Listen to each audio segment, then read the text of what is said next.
I don't think it's ready for membership in NATO, but here's the deal.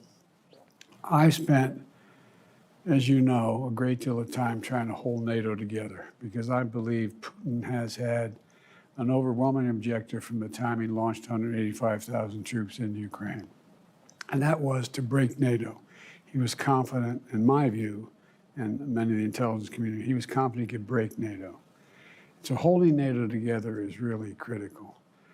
I don't think there is unanimity in NATO about whether or not to bring Ukraine into the NATO family now, at this moment, in the middle of a war.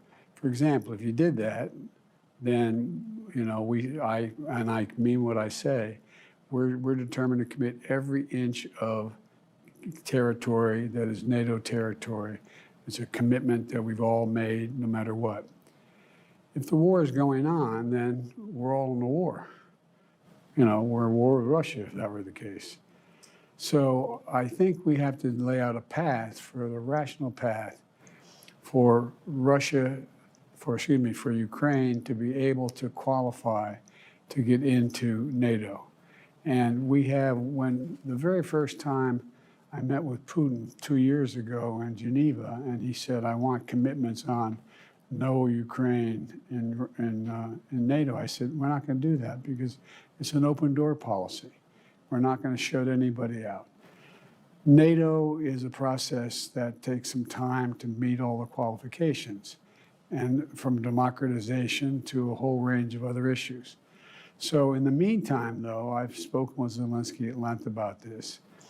And one of the things I indicated is the United States would be ready to provide, while the process was going on, and it's going to take a while that process was going on, to provide security a la the security we provide for Israel, providing the weaponry, the capacity to defend themselves if there is an agreement, if there is a ceasefire, if there is a peace agreement.